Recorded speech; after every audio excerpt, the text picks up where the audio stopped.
आपका फिर से स्वागत है हमारे चैनल सक्सेस रीडिफाइंड में। इसमें हम लोग आज जानेंगे पृथ्वी की गतियों के बारे में। यह एक बहुत ही इंपॉर्टेंट टॉपिक है जो सभी प्रकार की प्रतियोगी परीक्षाओं में पूछा जाता है, चाहे वो बिहार से हो, स्टेट से हो किसी, या फिर यूपीएससी या फिर staff selection commission, railway NTPC, दरोगा, सिपाही, किसी का भी पहाड़ी का परीक्षा हो, उसमें पृथ्वी की गतियों से रिलेटेड क्वेश्चन पूछा जाता है। तो इसमें मुख्य रूप से दो प्रकार की गतियां होती है पृथ्वी की। पहली होती है घूर्णन गति और दूसरी होती है परिक्रमण गति। तो ये क्या होती है आइए देखते हैं। पृथ्वी की एक पहली गति है, उसका नाम है घूर्णन गति। घूर्णन गति, ठीक है। घूर्णन गति में क्या होता है कि घूर्णन गति में पृथ्वी अपने ही अक्ष पर, अक्ष पर पृथ्वी टिकी हुई है। इसी में अपने अक्ष पर वो ऐसे ऐसे ऐसे ऐसे लट्टू की तरह नाचती रहती है। तो घूर्णन गति, एक घूर्णन गति में पृथ्वी को लगता है कितना, 24 घंटा। 24 घंटा में एक घूर्णन गति पूरा करती है, जिसके कारण एक दिन कंप्लीट होता है, इसलिए एक दिन 24 घंटे का होता है। तो ये चूंकि एक घंटे में कंप्लीट होता है, इसलिए इस गति को हम लोग बोलते हैं दैनिक गति। ये पृथ्वी की दैनिक गति है। एक दिन में ये एक चक्कर कंप्लीट हो जाता है अपने अक्ष पर, ऐसे ऐसे पश्चिम से पूरब की ओर, पश्चिम से पूरब की ओर ऐसे ये घूमते रहता है। तो पश्चिम से पूरब ये घूमने के कारण क्या होता है कि हमेशा ही सूरज जो है पूरब में निकलता है। ये पश्चिम से पूरब की ओर घूमता है, ठीक है। अब ये घूर्णन गति की जो रफ्तार है वो क्या होती है, 1700 किलोमीटर प्रति घंटा। 1700 किलोमीटर प्रति घंटा के रफ्तार से पृथ्वी घूमती रहती है। हम लोग को पता नहीं चलता है क्योंकि पृथ्वी इतनी बड़ी है। अब आप देखिए 1700 किलोमीटर प्रति घंटा, तो ये कोई ट्रेन भी नहीं चलती है, ज्यादातर हवाई जहाज भी नहीं चलता होगा इतना स्पीड से 1700 किलोमीटर प्रति घंटा, समझिए। लेकिन हम लोगों को ये पता नहीं चल पाता है, ध्वनि का स्पीड से भी तेज हो गया।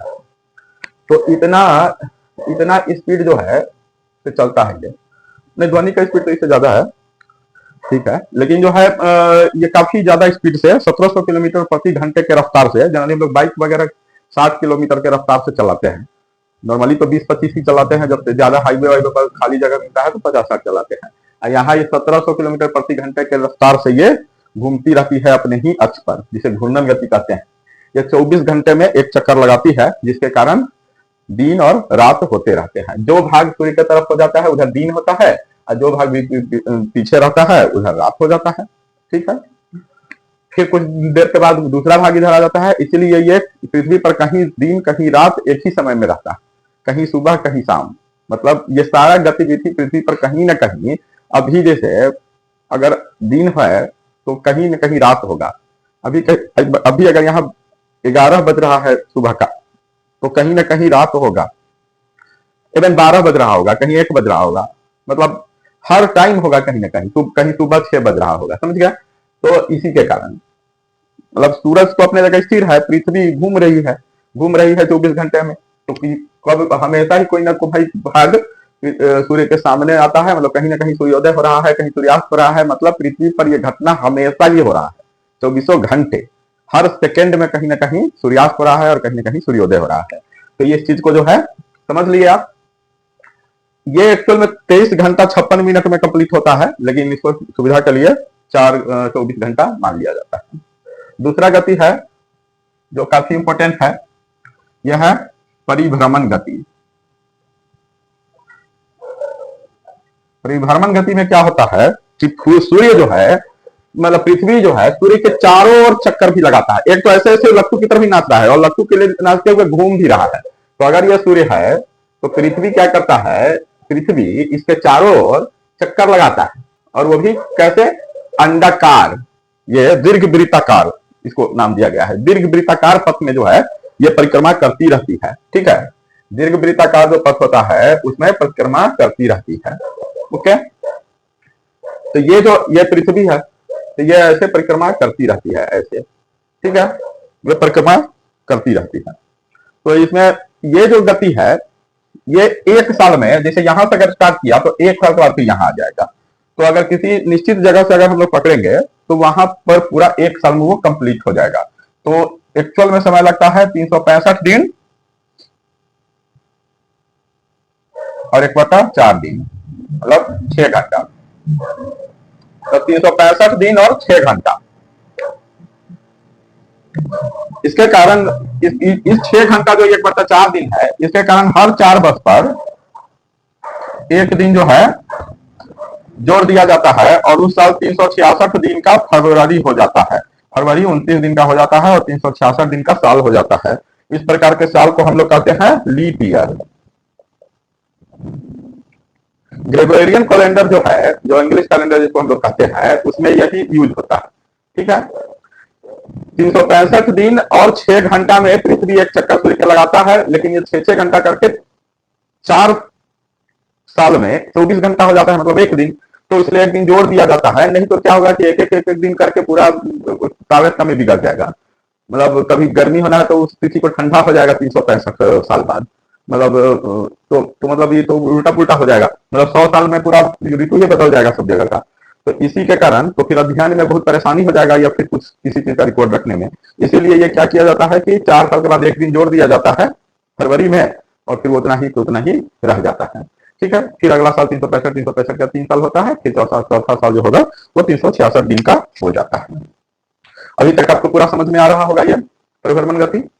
अब परिभ्रमण गति में एक और इंपॉर्टेंट चीज है कि ये जब भ्रमण करता है ना, तो दीर्घ वृत्ताकार पथ पर करता है, मतलब गोलाकार पथ नहीं है, मतलब हमेशा एक बराबर दूरी नहीं रहता है। तो कभी क्या है, कभी जो ये दूरी है पृथ्वी से वो कभी कम हो जाती है, कम जब हो जाती है ना, और कभी ज्यादा हो जाती है। तो ये देखिए बहुत ज्यादा हो गया, इसके अपोजिट में अगर हम लोग लेंगे तो ये कम हो जाता है। ऐसे चित्र में इधर दिख रहा है, लेकिन हम लोग मान लेते हैं कि ये वाला सबसे कम है, क्योंकि अपोजिट वाला ही सबसे कम होगा। एक तरफ सबसे ज्यादा होगा, दूसरा तरफ सबसे कम हो जाएगा। ठीक है, तो जो जब ये सबसे कम दूरी रखती है तो इसको बोलते हैं हम लोग उपसौर। इंग्लिश में भी बहुत बार पूछ देता है, पेरीहेलियन। इसको उपसौर की स्थिति कहते हैं, और ये कब आता है? 3 जनवरी को। 3 जनवरी को उपसौर की स्थिति आता है, और इस दिन सूरज जो है पृथ्वी के सबसे नजदीक रहता है, और यह दूरी होता है 14.7 करोड़ किलोमीटर। 14.7 करोड़ किलोमीटर जब होता है ना, तो सबसे नजदीक होता है। समझिए कितना दूर है। 14.7 करोड़ किलोमीटर जो है उपसौर के दिन रहता है, और दूसरा जिस दिन सबसे ज्यादा रहता है उसको बोलते हैं अपसौर। अपसौर की स्थिति में सबसे ज्यादा दूर रहता है सूरज, और इस दिन रहता है 15.2 करोड़ किलोमीटर।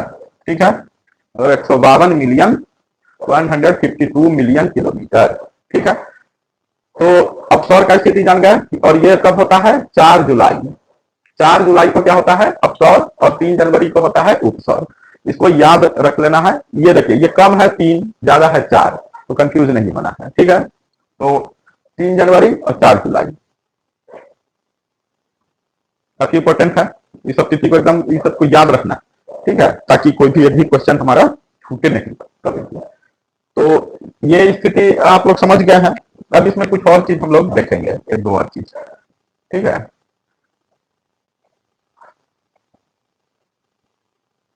ये जो परिभ्रमण गति होता है, परिभ्रमण गति के कारण हम लोगों को एक दो चीज पता चलता है, वही जान लीजिए। परिभ्रमण गति एक तो ये, इसको हम लोग बोलते हैं क्या? वार्षिक गति। जैसे वो दैनिक गति है, उसी टाइप से ये क्या है? वार्षिक गति है। ये क्या है? वार्षिक गति है। ठीक है, पूछेगा वार्षिक गति क्या है, तो हम लोग बोलेंगे परिभ्रमण गति। ठीक है, अब इसमें ये वार्षिक गति तो है ही, साथ ही ये इससे ऋतु परिवर्तन होता है।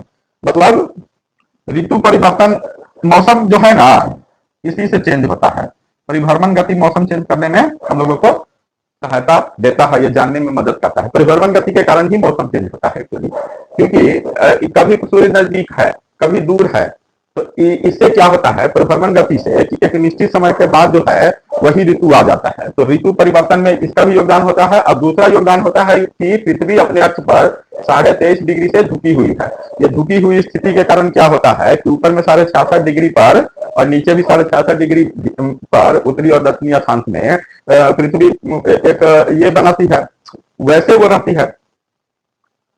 जैसे पृथ्वी जो है क्या करती है कि अपने अक्ष पर 23.5 डिग्री झुकी हुई रहती है। ठीक है, और 23.5 डिग्री झुकी रहने के कारण जब हम लोग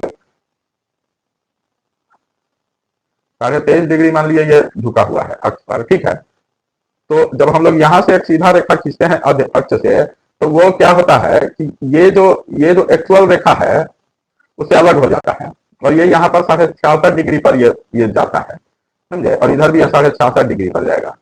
तो ये इतना झुका हुआ रहता है। तो ये जो झुकाव है पृथ्वी का एक्चुअल में, इसके कारण क्या होता है कि ऋतु परिवर्तन में ये भी काफी मदद करता है। ठीक है, तो ये भी ऋतु परिवर्तन में योगदान देता है। तो पृथ्वी अपने अक्ष पर झुका हुआ है और परिभ्रमण गति, ये दो चीज पर ऋतु परिवर्तन डिपेंड करता है। अब जो है परिभ्रमण गति और घूर्णन गति आप लोगों ने समझ लिया है।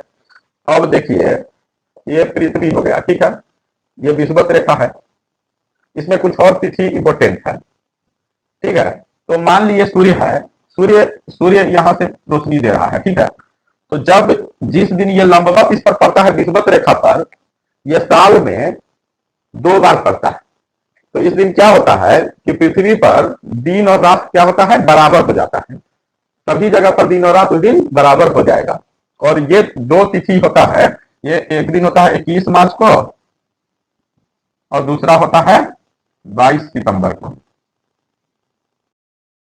तिथियां आती है जिस दिन जो है क्या होता है कि दिन और रात बराबर होते हैं, उस दिन सूर्य की किरणें सीधी पड़ती है इस पर।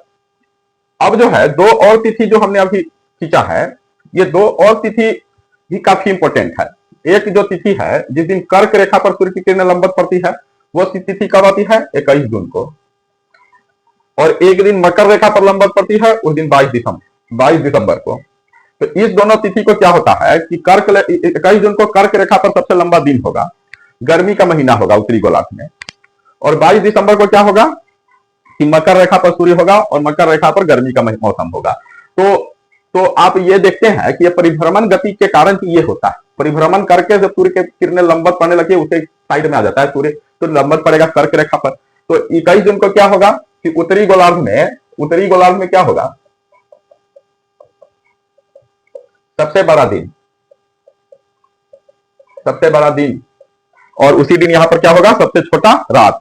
22 दिसंबर को बिल्कुल अपोजिट होगा, इस दिन दक्षिणी गोलार्ध में सबसे बड़ा दिन और सबसे छोटा रात होगा। उसके अपोजिट अगर हम देखें तो 21 जून को क्या होगा कि दक्षिणी गोलार्ध में सबसे छोटा दिन होगा और सबसे बड़ी रात होगी। तो सबसे बड़ा रात पूछ के बहुत बार कंफ्यूजन कर देता है। जैसे सबसे बड़ा दिन तो हम जान गए, लेकिन कई बार पूछ देगा घुमाने के लिए कि दक्षिणी गोलार्ध में सबसे बड़ा रात किस दिन होगा। तो सबसे बड़ा रात कब होगा, 21 जून को होगा, क्योंकि उस दिन यहाँ सबसे छोटा दिन है, क्योंकि उस दिन उत्तरी गोलार्ध में सबसे बड़ा दिन है। उसी प्रकार से पूछ देगा कि उत्तरी गोलार्ध में सबसे छोटा रात कब होगा, तो सबसे छोटा रात 21 जून को होगा, क्योंकि उस दिन सबसे बड़ा दिन है। सबसे बड़ा रात कब होगा, तो 22 दिसंबर को होगा। ठंडा का महीना रहेगा उत्तरी गोलार्ध में, इसे भी आप समझ सकते हैं। ठंडा का महीना में रातें लंबी होती है, दिन छोटा होता है। तो 21 जून के महीना में क्या होगा कि सबसे ज्यादा गर्मी पड़ेगा, उत्तरी गोलार्ध में गर्मी का मौसम होगा। और ये 21 मार्च से ही शुरू हो जाता है। इसीलिए इस विषुव को बसंत विषुव कहते हैं और इसको शरद विषुव कहते हैं। शरद के बाद ठंडा का महीना आएगा, 22 सितंबर के बाद ठंडा का महीना आएगा, बढ़ते जाएगा 22 दिसंबर को सबसे ज्यादा ठंडा रहेगा, उसके बाद फिर धीरे धीरे कमने लगेगा। ठीक है, तो इसे मकर संक्रांति और इसे कर्क संक्रांति कहते हैं। 22 दिसंबर को मकर संक्रांति कहेंगे, उस दिन मकर रेखा पर सूर्य की किरणें लंबवत पड़ेगी, 21 जून को कर्क रेखा पर हो जाएगा। तो आपको ये चैप्टर पूरा अच्छी तरह से समझ में आ गया होगा। इसको आप 4 बार 5 बार देखिए, और आपको अगर ये वीडियो पसंद आता है तो इसको जो है अपने दोस्तों के साथ शेयर कीजिए, लाइक कीजिए, कमेंट कीजिए, और अगर इसमें कुछ सुधार की जरूरत है तो उसके बारे में भी हमको बताइए, ताकि हम और अच्छा से वीडियो बना सके। और अगर कोई टॉपिक जो आपको कमजोर है उस पर अगर आप चाहते हैं कोई वीडियो, तो वो बताइए, उस पर हम इस टॉपिक पर वीडियो बना करके डालेंगे। धन्यवाद।